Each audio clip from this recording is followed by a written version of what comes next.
analysis paralysis is a real thing where you get so focused on trying to figure everything out before you jump in that you get frozen into that. And that's partly what happened to me. I heard a great quote at the North Star Real Estate Conference last month that you can't learn how to ride a bike by going to a conference, same as you can't learn how to ride a bike by listening to the podcast or reading a book. You can learn the mechanics about it, but at a certain point, you just have to jump on that bike and learn. You skin your knees and elbows in the process, but that's the best way to learn by doing it. Hello and welcome to Pillars of Wealth Creation, where we talk about creating financial success with a special focus on business and real estate. I'm your host, Todd Dexheimer. Now, let's get to it.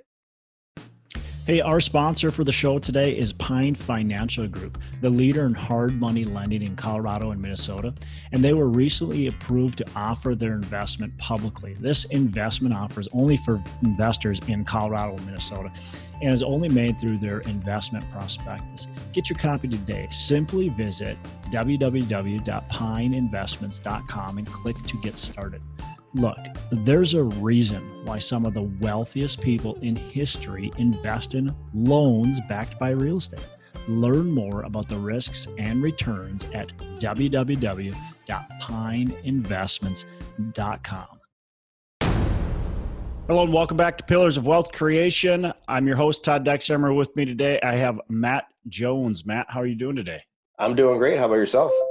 I am doing fantastic. We got a Hump Day Hustle here, and Matt, you are going to be doing most of the Hump Day Hustles moving forward with me. So I'm excited to have you on as my Hump Day Hustle co-host. So fantastic. Yeah, absolutely. Why don't you tell our listeners just a little bit about kind of you, what you've got going on, and why you're excited to be here. Awesome. Okay, so I've been a real estate investor for the past 4 years. I own a few triplexes in Minneapolis, and then I'm a passive investor in a syndication over in Indiana. And I'm currently writing a book about real estate as well, so that should be coming out this coming spring. And then go ahead. Well, expand upon, so you've got a couple of rentals. Where are they? What do they? Expand upon them a little bit. Sure. Yeah, they're triplexes in Minneapolis, in Midtown Minneapolis, and in Northeast. So right now I'm managing them myself, and it's going pretty well. They've stabilized and they're cash flowing. Okay. How long have you had those? 4 years. Oh, well, one for 4 years, and then the other 4 years. This past summer I bought. Okay. And when you bought them, did you buy them as fixer-uppers? Were they completely basically turnkey? What condition were they in? They had some fixing up and to do, about $10,000 to $15,000 of repairs each. Okay. Yep. Any big things that came up that people should, be aware of when they're buying their first, triplex or duplex or even single family? Anything that you can go, oh man, I can't believe I did that? Like over repairing, I suppose. I replaced extra windows when I didn't need to. So that cost me some money, but that's okay in the end, I suppose, because it's still profitable. Yeah. So when you bought those, or the first one 4 years ago, how long prior to that did you start your interest level in real estate and maybe start studying and learning? I think it was 12 years. So it took me 12 years to pull the trigger. So I wish it hadn't taken me so long. Yeah, I know. Oh man, we got to dig in now. Why 12 years? I mean, 12 months, 12 years. Why? Let's unfold that a little bit. Well, I read Rich Dad Poor Dad back in 2003, and I thought, oh man, this is incredible. And it just blew my mind, of course, like so many of your other guests. And I decided I needed to get some money to be able to buy or to invest in real estate. I was really educated that you don't have to actually have money of your own. Other people's money is way better. But anyway, so I was did various jobs to try to earn enough money, and then it just never various extra jobs. Yeah, various work. Yep. And then and then I got sidetracked and I went to grad school because I You forgot about my. you did one of those things. You went back to Yep. school, right? Yep. Yep. Okay. So it was real estate more became something in the back of my mind Okay. rather than my main driving force. But then 4 years ago, I was like, man, this is stupid. I just need to jump in. So when you got refocused, rechanneled, was it like, hey, I'm just going to buy something, or was it, you know what, I'm refocused on this, I'm going to do it, and then did you start studying, or what was that process?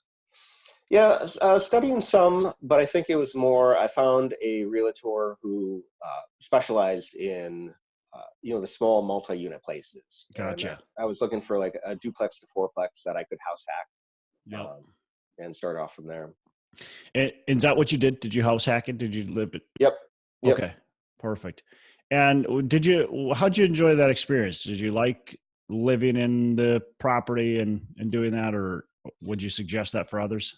Yeah, it's a good way to start off, especially if you're not sure how to be a landlord, because it teaches you the lessons that you need to know, but you're right there on site. So if anything goes wrong, then you're able to adjust and address it right Cool, cool. So for the listener who's like, hey, I've been thinking about real estate for a long time. Maybe they've been listening to the show for, 2 years. And they want to do real estate, but maybe they don't have the money. Like you had that problem, or whatever the holdback is. What can you give them advice? Because I think that's really valuable. I mean, 12 years is a long time, and away. now granted, you weren't like probably that whole 12 years completely focused on real estate and wanting to do it. You got very interested and wanted to do it, and then later you got disinterested, and then maybe reinterested, and it was always in the back of your mind probably, but it wasn't just like, hey, I'm like going crazy trying to figure out how to buy this thing. But give people advice that are maybe sitting on the sideline, they haven't done anything yet, and how can they learn from you, from your experience? Well, analysis paralysis is a real thing where you get so focused on trying to figure everything out before you jump in that you get frozen into that. And that's partly what happened to me. I heard a great quote at the North Star Real Estate Conference last month, that you can't learn how to ride a bike by going to a conference, same as you can't learn how to ride a bike by listening to the podcast or reading a book. You can learn the mechanics about it, but at a certain point, you just have to jump on that bike and learn. You skin your knees and elbows in the process, but that's the best way to learn, by doing it. Go ahead, keep going if you have more. Oh yeah, so actually one of the books that I'm researching for my book is the book on investing with no and low money down by Brandon Turner. Cool. So there's ways to invest in real estate without using your own money, or without using much of your own money. Yep.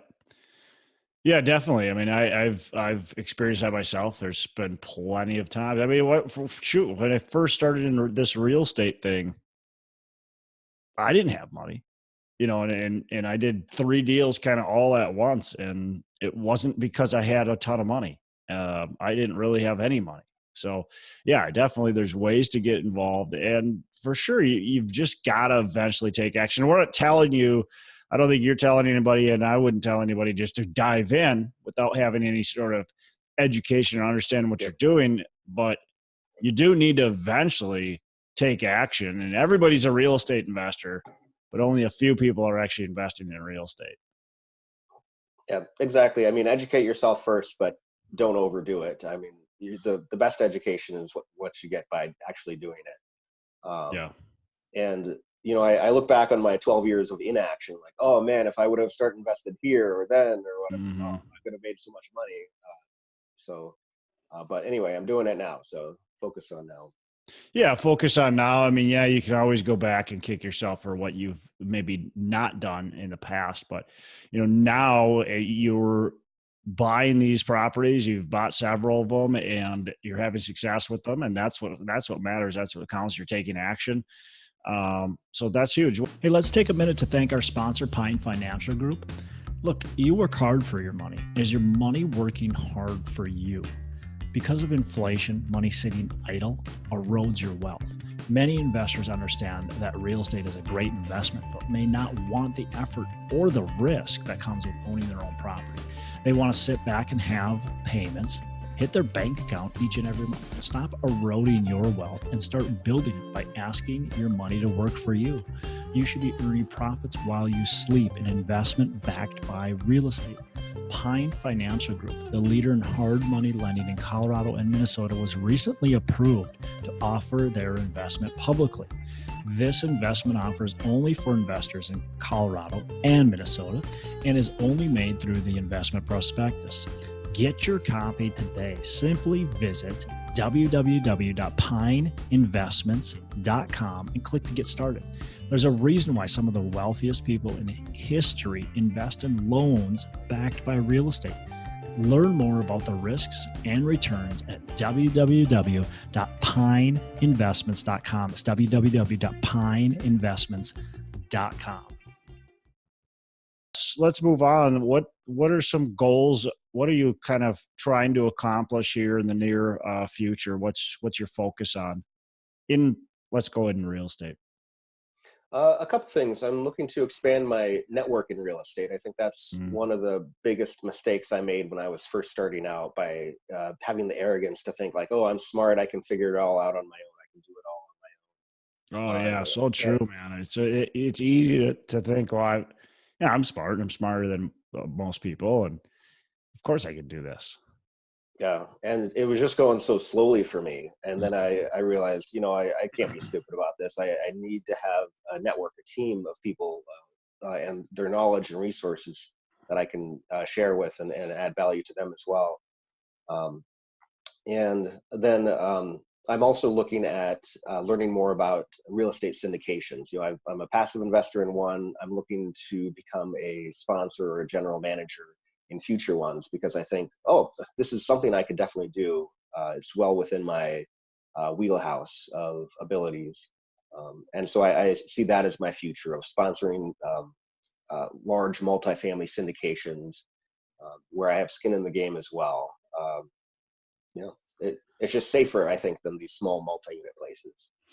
Is there like a process that you've already came up with, or is it we're working on getting there? We haven't maybe defined exactly the process yet. Have you defined that yet, or not? Not fully. I mean, I'm still in the education phase right now. I'm reading Joe Fairless's and Theo Hicks' book, The Best Ever Apartment Syndication Book. And that's really amazing. It really lays things out in detail of the full steps that you need to take to be successful. Gotcha. And then I'm also meeting and learning from other syndicators as well. So I think probably next year I'll be helping with some syndications. Yeah, no, and that's smart. I mean, especially when we're talking about taking other people's money, and we're taking quite a few people's money. I mean, we want to really know what we're doing. And again, we want to make sure we're not just sitting around waiting, just learning forever. So, you're doing things right now to take action. You'll probably continue to take action. I always suggest people that are wanting to get involved in syndications, and they're going to want to be the general sponsor, to passively invest, which you've already done, and then try to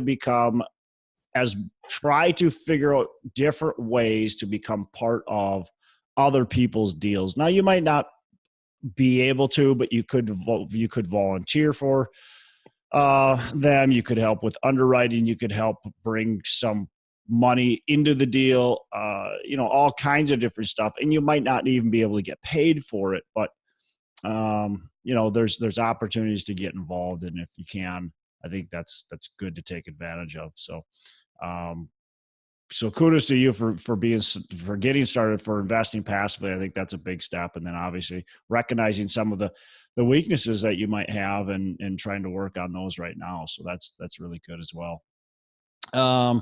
Anything else that our listeners should know about you? You're going to be on this show. Anything else that they should know about you that you want them to hear? I see myself as really approachable.